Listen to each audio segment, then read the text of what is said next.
warahmatullahi wabarakatuh. Sebelumnya kami ucapkan terima kasih kepada Ibu Sri Wahyu selaku dosen pengampu mata kuliah basis data. Baiklah, langsung saja. Di sini kami akan mempresentasikan proyek kami yang mana kami mengambil tema sistem administrasi di rumah sakit. Yang mana anggota kami beranggotakan ada 4 orang, yaitu yang Assalamualaikum warahmatullahi wabarakatuh. Perkenalkan, nama saya Nanda Putri Ripana dengan NIM 24030014. Baik, langsung saja masuk ke slide yang pertama. Jadi, sistem yang kami rancang ini itu adalah sistem informasi manajemen pelayanan medis dan administrasi rumah sakit yang berbasis digital. Tujuan utamanya itu ada 2. Yang pertama itu untuk membuat proses pelayanan medis dan administrasi jadi lebih efektif dan tidak manual lagi. Dan yang kedua itu, sistem ini tuh mencakup ada 4 hal utama, mulai dari pengelolaan data pasien, dokter, serta obat.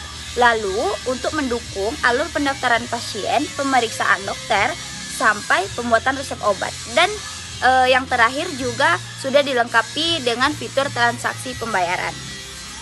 Selanjutnya, ini adalah mekanisme sistem atau alur kerja sistem dari awal sampai akhir.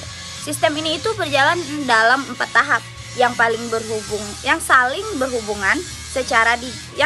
terhubung secara digital. Tahap yang pertama itu ada registrasi dan pendaftaran. Di sini petugas menginputkan data identitas pasien, lalu pasien bisa memilih dokter dan jadwal periksa. Setelah itu, semua data pendaftaran langsung tersimpan di sistem sistem. Tahap yang kedua, pemeriksaan medis. Dokter tinggal buka data pendaftaran pasien di sistem, lalu melakukan pemeriksaan. Setelah selesai, hasil pemeriksaannya langsung diinput ke dalam sistemnya juga. Selanjutnya ada tahap ketiga, yang mana ini tuh untuk manajemen resep obat. Berdasarkan hasil pemeriksaan, dokter membuat resep obat. Nah, sistem otomatis akan mencatat detail resepnya dan langsung mengupdate stok obat di gudang. Dan tahap terakhir, pembayaran. Setelah semua proses selesai, sistem akan otomatis menghitung total biaya yang harus dibayar. Lalu bagian kasir tinggal memproses pembayarannya. Oke, langsung masuk saja ke fitur utama sistem.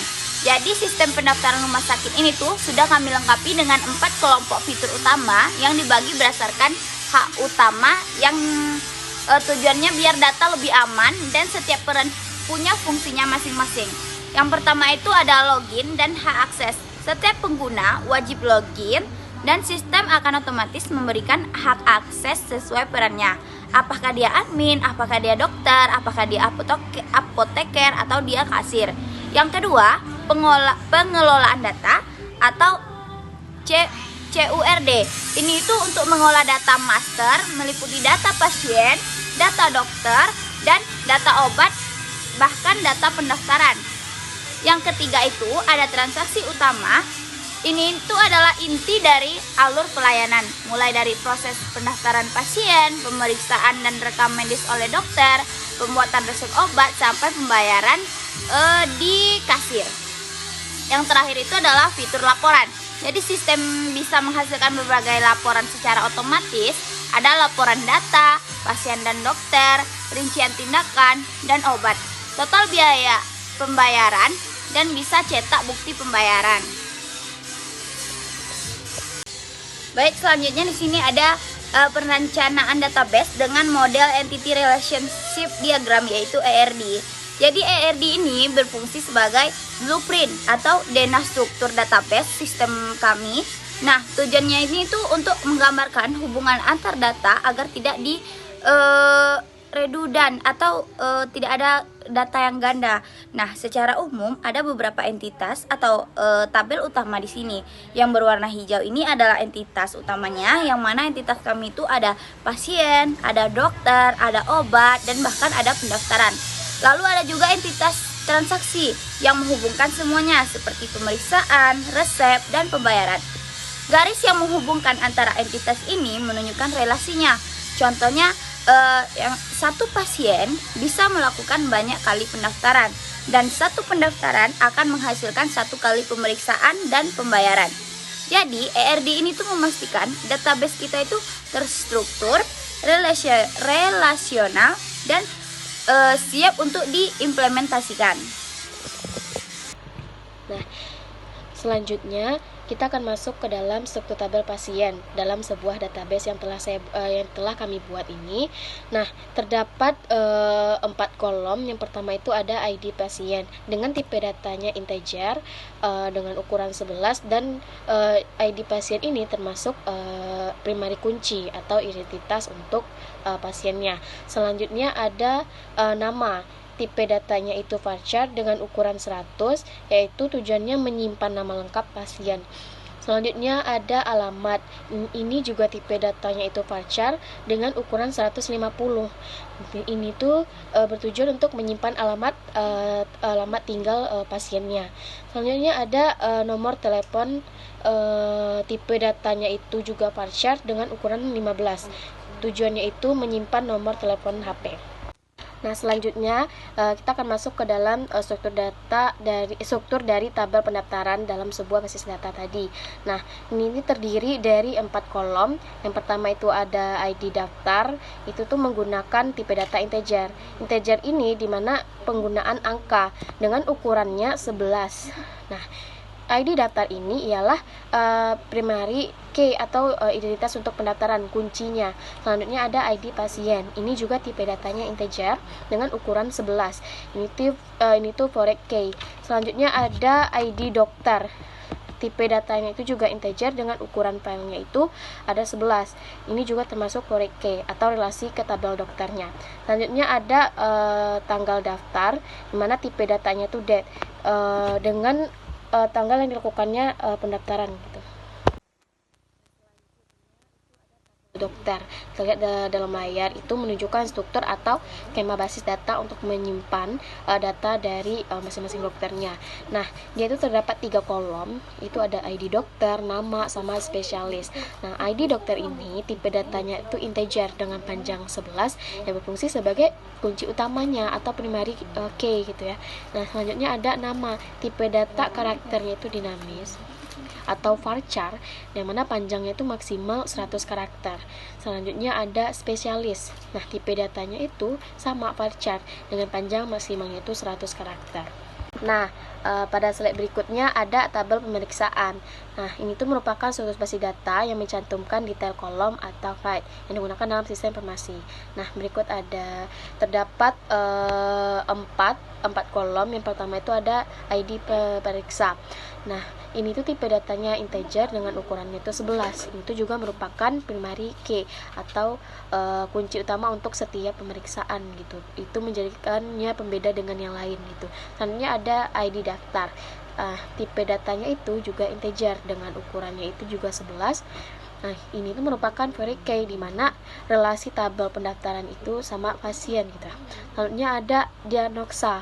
Tipe datanya itu ialah varchar dengan ukurannya itu 255 atau bisa lebih gitu. Ini tuh menyimpan teks hasil diagnosis dokter. Selanjutnya ada tindakan. Tipe datanya itu varchar dengan ukuran filenya itu 225 atau juga bisa lebih gitu. Tujuannya itu menyimpan teks mengenai tindakan medis yang telah dilakukan oleh dokter tersebut. Nah, selanjutnya ada tabel detail obat. Ini tuh berfungsi sebagai tabel penghubung atau detail yang mencatat obat apa saja yang diberikan pada setiap pemeriksaan pasien.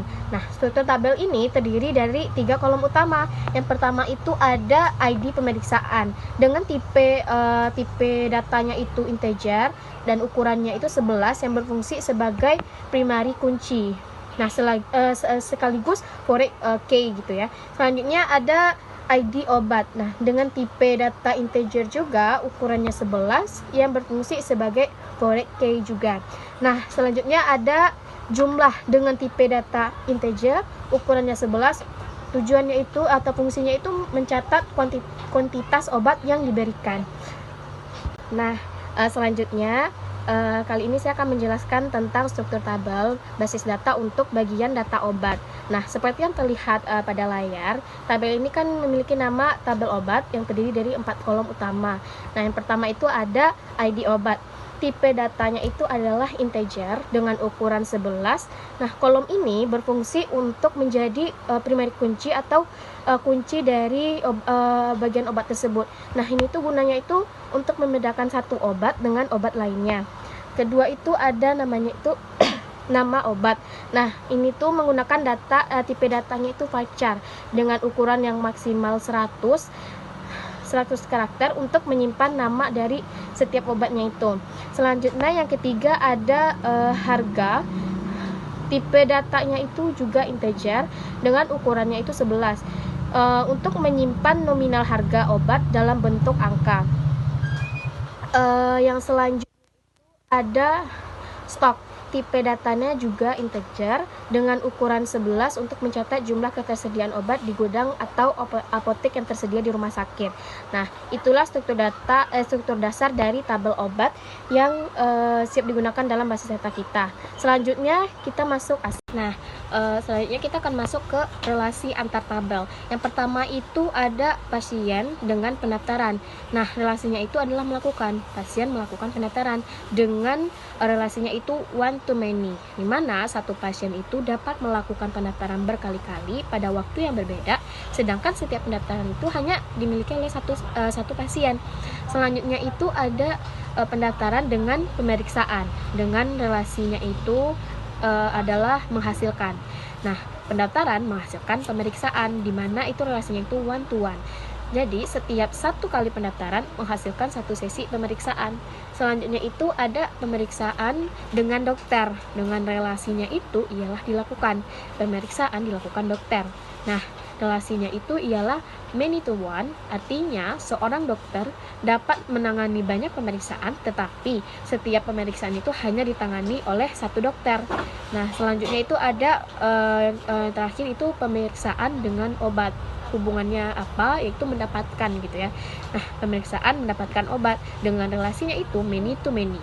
Jadi, satu pemeriksaan itu dapat menghasilkan beberapa jenis obat, dan satu jenis obat itu dapat diberikan pada banyak pemeriksaan yang berbeda. Nah, sekian penjelasan dari saya. Ya, Assalamualaikum warahmatullahi wabarakatuh. Saya Inka Gracia Ramadhani dengan NIM 24030059 akan mempresentasikan implementasi sistem aplikasi atau web yang telah kami buat. Sistem administrasi rumah sakit telah berhasil diimplementasikan berbasis web menggunakan PHP sebagai bahasa pemrograman, XAMPP sebagai server lokal, Apache sebagai web server, dan MySQL sebagai basis data. Seluruh fitur telah terhubung dengan database sehingga mampu mengelola data secara real time. Nah, berikut saya akan perlihatkan tampilan antarmukanya yang berfungsi dari setiap halaman sistem. Yang pertama itu adalah landing page.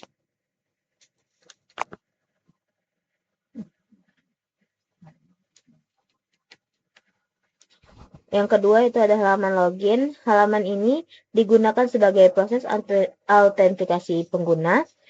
Admin memasukkan user dan password yang telah dibuat di tabel user pada XAMPP pada PHP MyAdmin sebelumnya. Jadi kita bisa langsung memasukkan user dan password yang telah kita buat. Nah, sebelumnya kenapa kita harus memasukkan? Karena untuk bisa mengakses lebih dalam web atau aplikasi yang telah kita buat tersebut. Nah, selanjutnya setelah login kita akan diarahkan ke halaman dashboard, di mana di dashboard tersebut tertera ringkasan data yang ada di sana, total pasien, total dokter, dan total segala macam data yang dimiliki oleh rumah sakit tersebut sudah langsung ada di halaman dashboard tersebut. Selanjutnya ada data, kita bisa mengklik data pasien juga. Di sana juga ada data pasien yang sudah terhubung langsung ke tabel yang ada di PHP MyAdmin kita. Begitupun dengan kita bisa menambah data pasien di sana. Juga ada data dokter yang juga sudah terhubung ke PHP MyAdmin-nya. Terus juga bisa ditambahkan data dokternya. Terus juga ada data obat yang sudah otomatis terhubung juga, tapi kita juga bisa menambahkan di sana. Terus juga bisa nambah juga.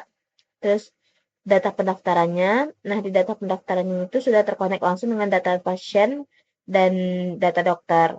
Nah, data dokter. Jadi kita bisa langsung menambahkan nama pasiennya saja, terus milih dokternya. Jadi kita tidak perlu mengetik otomatis nama dokternya. Nah, bisa ada tambah pendaftaran juga. Terus data pemeriksaan juga ada di sana, bisa ditambah juga. Terus data rekam medis juga ada, bisa ditambah juga.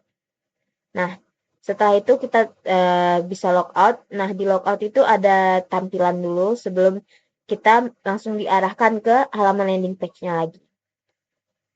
Nah, kesimpulan dari aplikasi kami adalah web sistem informasi klinik yang dirancang mampu meningkatkan efisiensi pelayanan dengan menyediakan pendaftaran online, mengintegrasikan proses kerja antara admin, dokter, dan farmasi, menyimpan rekam medis secara digital, mengelola stok obat secara otomatis, serta meminimalkan kesalahan pengelolaan data pasien. Dengan demikian, sistem ini membuat pelayanan menjadi lebih cepat, akurat, dan efektif. Oke, sekian terima kasih dari presentasi kelompok kami. Kurang dan lebihnya mohon maaf. Assalamualaikum warahmatullahi wabarakatuh.